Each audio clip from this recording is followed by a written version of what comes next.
Emily and Jason Turner were the couple everyone admired, but the love story that began with warm smiles and quiet promises would end in a night of unimaginable violence that shattered their family forever. Emily and Jason Turner were the kind of couple people noticed for all the right reasons. When they first moved into the quiet neighborhood of Willow Creek, neighbors were instantly drawn to their warmth. They threw friendly barbecues in the summer, waved to everyone on evening walks, and seemed to share an effortless connection. Emily, a gentle and hard-working nurse, was admired for her ability to balance career and family. Jason, with his easy charm and strong build from running a small construction company, gave off the impression of a dependable husband and devoted father. To anyone looking in from the outside, their lives appeared as close to perfect as it could get. Their home reflected the image they projected. A tidy two-story house with a white porch swing, and a flower garden Emily lovingly maintained, it gave off the scent of freshly cut grass and homemade dinners. On weekends, laughter often floated from their backyard as their two children played on the swing set. Friends would drop by unannounced, and they were always welcomed with warm smiles and a plate of cookies Emily baked herself. It was easy to believe that the Turners were a family untouched by hardship, a reminder that happiness could be found in the simple routines of everyday life. But beneath the polished surface, there were subtle signs that things were not as perfect as they seemed. The first clues were small enough to dismiss. Jason sometimes appeared tense during gatherings, his jaw tightening when Emily chatted with neighbors a little too long. On certain evenings, the glow of happiness dimmed when he insisted they leave early, claiming work stress or exhaustion. Emily, always quick with a reassuring smile, would brush off questions from concerned friends. "Just a long week," she would say, though her eyes sometimes betrayed a flicker of unease. As time passed, Jason's charm began to carry a sharper edge. He became increasingly possessive, questioning Emily's late shifts at the clinic or the friends she spent time with. He framed his concerns as love and worrying, but his words often left Emily feeling trapped. When she stayed late to comfort a patient or joined co-workers for coffee, Jason's texts would flood her phone, first sweet, then insistent. At first, she tried to reason with him, explaining her schedule and offering reassurances, but the conversations always ended the same way, Jason doubting her, Emily trying to soothe his suspicions. Emily's closest friends began to notice her changing.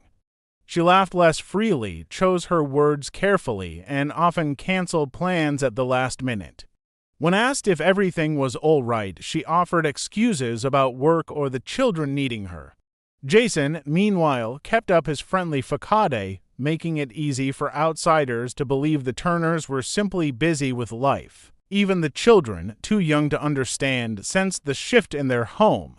They noticed the tense silences, the sharp tone in their father's voice, and the way their mother sometimes looked away instead of answering. What no one realized was how quickly those small, uneasy moments were stacking up. Behind the cheerful greetings and picture-perfect smiles, Emily was beginning to feel like a guest in her own life. The warmth that once filled their home had cooled, leaving behind a quiet tension that grew heavier with each passing day. Emily's decision to end the marriage was not sudden. It came after years of small disappointments, growing fears, and countless nights spent awake while Jason slept beside her. She had once believed that patience and love could repair anything, that the man she married would eventually remember the gentle beginnings of their relationship. But the warmth that had once defined their life together was gone, replaced by a constant undercurrent of tension. Every conversation seemed to balance on a thin wire, ready to snap at the slightest misstep. The more she tried to hold the family together, the more she felt herself disappearing. She began to confide in a co-worker during long shifts at the clinic. The friend listened without judgment as Emily described the arguments that ended in silence rather than resolution, the way Jason tracked her whereabouts with casual questions that never felt casual. Emily spoke carefully, aware of how easily her words could sound like accusations. She wasn't sure when concern had turned into control, only that it had, and that she no longer felt safe sharing her true thoughts at home. The friends suggested counseling or at least a break, but Emily knew Jason would never agree to therapy. He believed their problems were hers to fix. Quietly, Emily started researching divorce. Late at night, after the children were asleep and Jason was snoring in the next room, she sat at the family computer with the screen dimmed low. Her searches were cautious and deliberate: divorce procedures in their state, custody laws, how to protect children during separation. Each click felt dangerous, as if Jason might somehow sense her plans even from across the house. She deleted her browsing history each morning, heart-pounding as though the computer itself might betray her. When she finally met with a lawyer, she wore her work uniform to make it appear like an ordinary day. The attorney listened patiently as Emily explained her concerns. There were no bruises or obvious threats, just a pattern of behavior that left her anxious and isolated. The lawyer assured her she had options and helped her prepare the paperwork. Emily left the office with trembling hands, the first tangible step toward freedom folded inside her purse. It was a moment of quiet triumph, but also one of fear. Serving the papers was more complicated. She debated for days whether to tell Jason face to face or let a process server deliver them. In the end, she chose the latter, hoping to avoid a confrontation. When the papers were finally delivered to Jason's office on a rainy Tuesday morning, Emily felt both relief and dread. She sat in her car outside the clinic, gripping the steering wheel as if bracing for an earthquake. Jason's reaction was not what she expected. He didn't call immediately or show up at the house. Instead, neighbors later recalled seeing him pacing in the driveway that evening, phone in hand, his face a mask of cold restraint. He went through the motions of daily life work, errands, time with the children as if nothing had changed. But the quietness of his response was unsettling. Emily knew Jason well enough to understand that silence from him was not peace, it was the stillness before a storm. In the weeks that followed the delivery of the divorce papers, Jason's behavior shifted in subtle but unmistakable ways. At first, he maintained a veneer of normalcy that might have fooled anyone who didn't know him well. He continued to go to work, attended school functions for the children, and even exchanged polite greetings with neighbors. But beneath the carefully controlled exterior, a different energy simmered. Emily could feel it whenever he came to the house to pick up the kids or drop something off. His eyes lingered on her a second too long, scanning her expression as if searching for a weakness. He spoke in a calm, deliberate voice, but every word carried an edge that made her skin crawl. Jason began showing up at places where Emily didn't expect him. He would appear outside the clinic just as her shift ended, leaning casually against his truck with a smile that never quite reached his eyes. When she asked how he knew her schedule, he would shrug and say it was a lucky guess, though Emily had never shared her new work hours. Sometimes he sent texts late at night, messages that began with affectionate phrases and ended with pointed questions about her day. If she didn't respond quickly enough, another message followed, this one sharper, reminding her that he was still watching. The children, too young to fully understand, sensed the unease. They told Emily that their father asked unusual questions during visits: who came to the house, whether she had new friends, what time she left for work. Emily reassured them as best she could, but each conversation tightened the knot of anxiety in her chest. She started documenting everything in a small notebook she kept hidden in her purse: the unexpected visits, the unsettling texts, the times he lingered in the driveway long after dropping off the kids. She knew these records might become important, though part of her still clung to the hope that Jason would eventually accept the divorce and move on. Friends urged her to contact the police, but Emily hesitated. Jason had not made direct threats, and she feared that involving law enforcement might provoke him further. Instead, she tried to protect herself in quieter ways. She changed the locks on the house, installed a security camera near the front door, and asked neighbors to call her if they saw Jason parked nearby. Despite these precautions, the sense of danger grew heavier with each passing day. Meanwhile, Jason's gestures became increasingly contradictory. One afternoon he arrived with expensive gifts for the children, toys they had never asked for but eagerly accepted. Another day he left a bouquet of flowers on the porch with a handwritten note promising to make things right. To anyone else, these acts might have seemed like attempts at reconciliation, but Emily recognized them as something darker, a calculated reminder of the control he still believed he had. Behind closed doors, Jason's calm demeanor masked a growing obsession. He spoke little to friends and co-workers, but those who saw him noticed a hard set to his jaw and an intensity in his eyes that hadn't been there before. He spent long hours alone, driving aimlessly or sitting in his truck outside Emily's house under the cover of night. The quiet tension that had once defined their marriage was now something far more dangerous, a silent storm gathering strength in the dark. The night it all came apart began like any other ordinary evening, the kind that lulls people into believing nothing terrible could possibly happen. Emily finished her shift at the clinic and picked up the children from a neighbor's house where they had been playing. The sky was an overcast gray, and a light drizzle slicked the streets as she drove home. Inside the car, the children chatted about school and games, their laughter filling the small space with a comforting normalcy. Emily tried to match their mood, but an uneasy heaviness clung to her chest.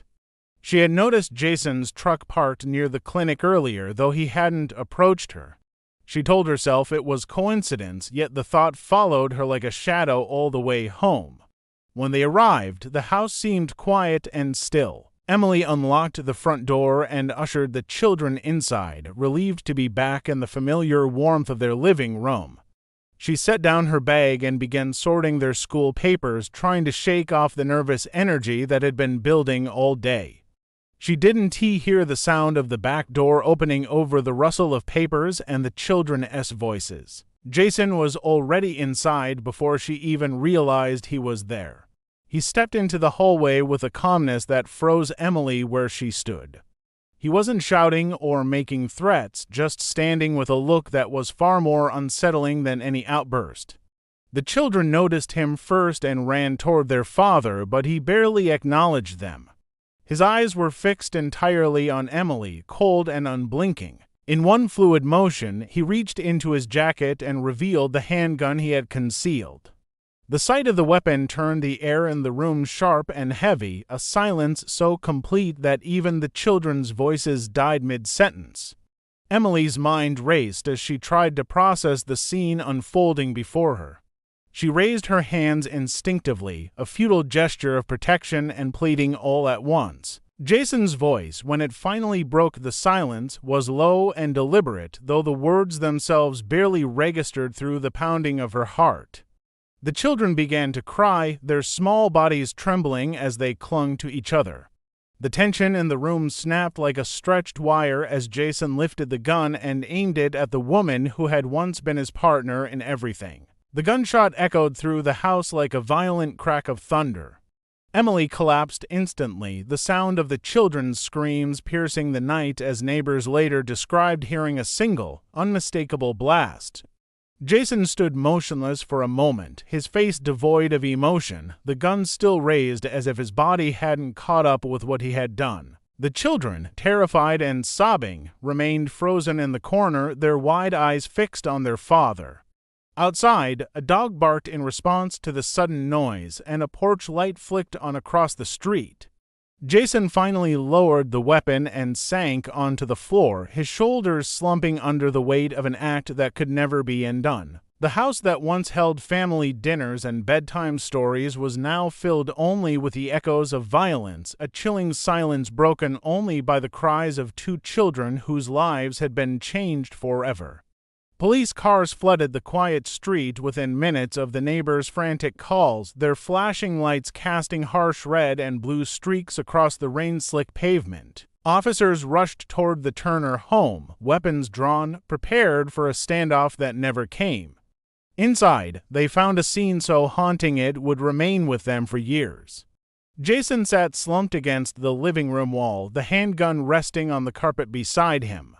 He offered no resistance, his face pale and unreadable, as if the gravity of what had happened had hollowed him out. Across the room, Emily lay motionless, her lifeless body shielded only by the faint glow of a lamp still burning in the corner. The children huddled together near the couch, their tear-streaked faces reflecting a terror too deep for words. Paramedics pushed past the officers to reach Emily, but the silence in their movements told everyone present what they already feared. A detective gently led the children from the room while another officer read Jason his rights. He did not argue, did not plead, and barely seemed to hear the words.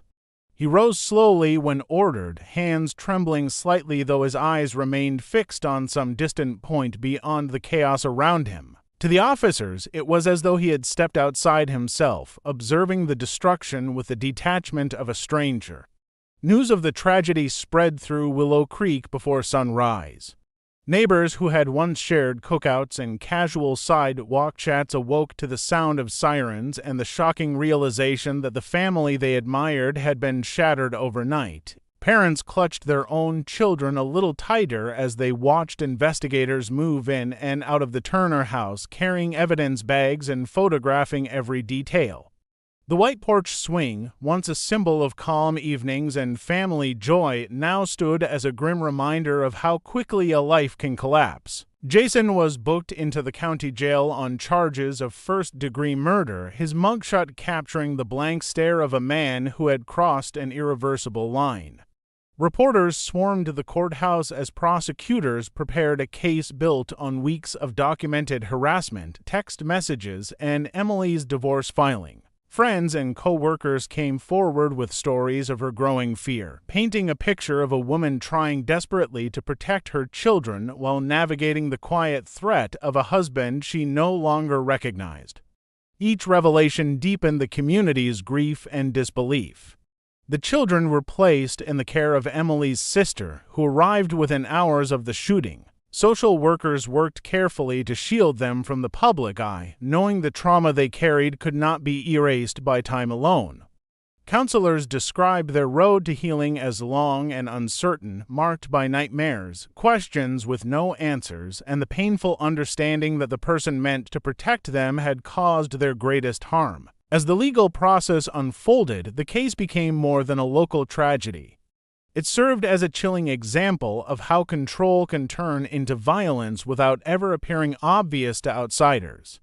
Behind every headline and courtroom update remained the quiet sorrow of two young lives forever divided between the memory of a loving mother and the actions of a father whose final choice destroyed them all.